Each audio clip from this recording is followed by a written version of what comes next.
Hey y'all, Jim Pankey here with a great classic tune that a lot of folks play, and it's one of these tunes that's sort of a rite of passage for banjo players. And I remember when I was a kid, young man, learning to play this song, I struggled with it, not so much because it was all that hard.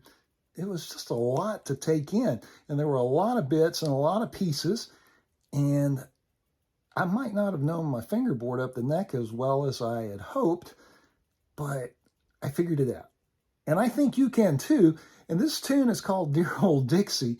And if you have been through my chord lessons where I teach you chords up the neck, and you might have done my Cumberland Gap lesson, Foggy Mountain Breakdown Expansion Pack, all of those, then you might be ready for this, because right hand wise, there's not a whole lot going on. It's just rolls, you know. And then on the left hand, it's just a lot of positions. Now, bear in mind that I have big hands, and I stretch for things that you might have to find other ways to grab, and that's totally okay. This is one of these songs that if you follow the chord changes, it's going to sound all right, especially if it comes up in a jam. So let's break this thing down.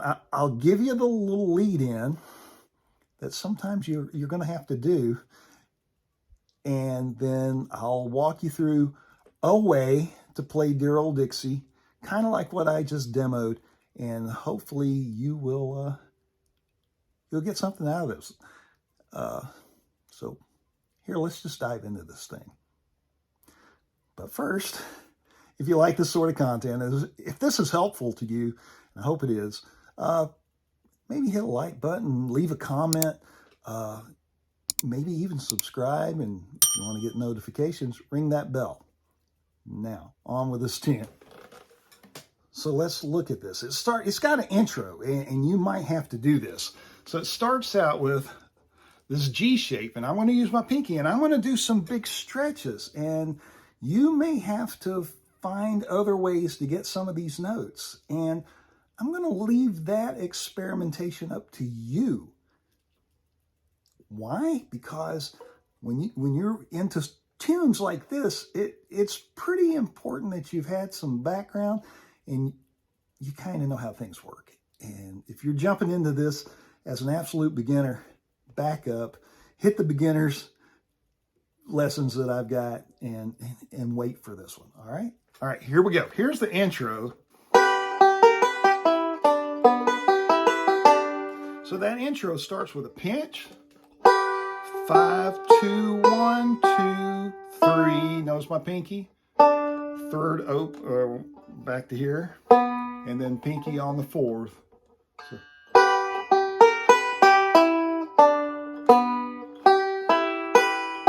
And pinky comes back to the third string.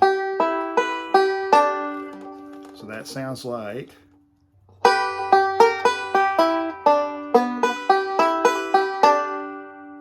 And then the part that you're familiar with. Now that's the little hook that you'll hear several times in the song. It's all on the first string. Starts on 12, 14, 15, 14, 12, 12, 11, 10. So that's the whole intro.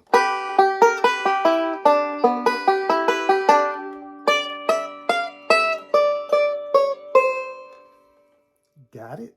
All right, let's look at the main part of the song. I started with this triangle position, like right out of Cumberland Gap. So it's on the 9, 8, 9. And it's 1, 1.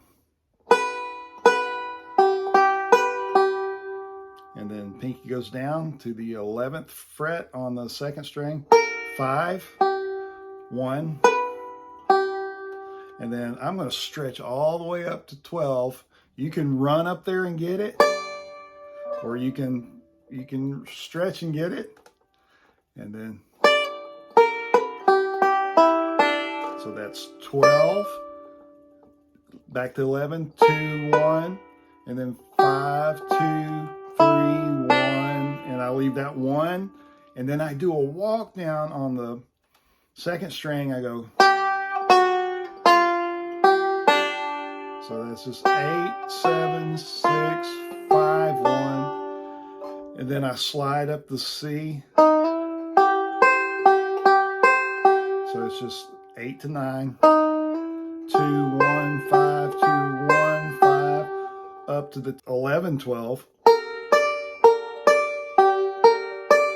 So that's just the double forward roll. 2, 1, 2, 1, 5, 2, 1, 5, and then back to. So that's 1, 2, 3, 1 on that triangle. Then 5, 2, 1, 5, and then index, walk down. That's 12, 11, 10, and back to the same thing. Big stretch. 2, 1, 5, 2, 3, 1, 2, 5, 2, 1, 5, 2, 1. And now we're going to do an A-chord sequence. We're going to hold this A-chord here at the 6, 5, 7, forward and reverse, and then we're going to run up to the A-chord at the 9, 10, and 11, and then you can stop right there. So that sounds like. Notice I kind of slide to that.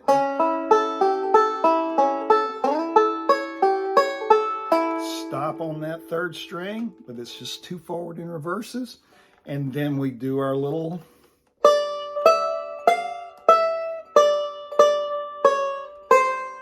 And it all starts again. I do a big stretch, and then C-chord we're going to slide into. So slide 2, 1, 5, 2, 1, 5, and then ring finger goes down on the 2nd string at the 10th. Pick it up. So 5, 2, 1, 2 on the end of that roll, and then it goes to a B chord and a forward and reverse off of 3, and then you can do a forward and reverse off of 5. If you want to, you can put your thumb at the 7th fret on the 5th string. So that's going to sound like, if you do it,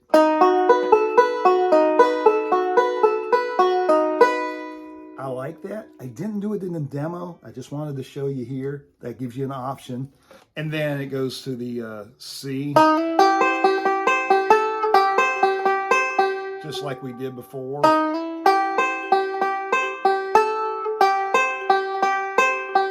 And then we're going to slide from 10 to 12 on the 2nd.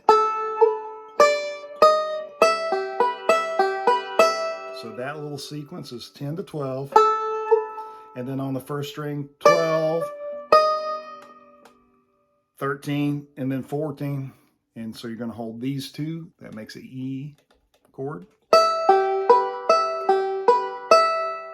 So it's just all forward.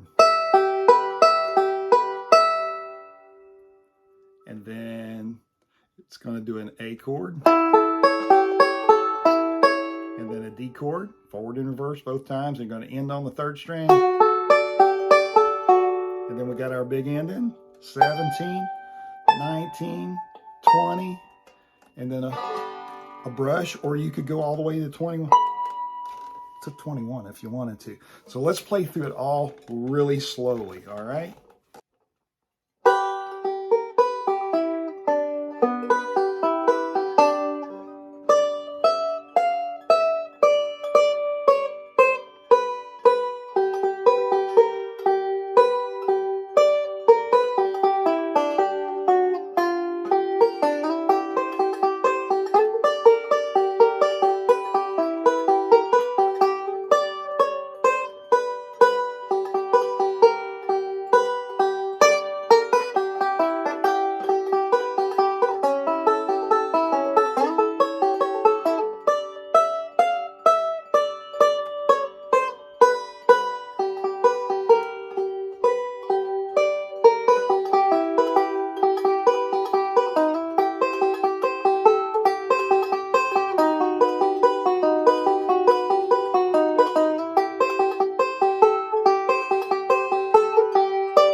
Folks, I hope this helps you. I hope it gives you something that you can work on. You can steal some ideas. No, it's not like Earl played it. It's like I play it, or one of the ways I play it.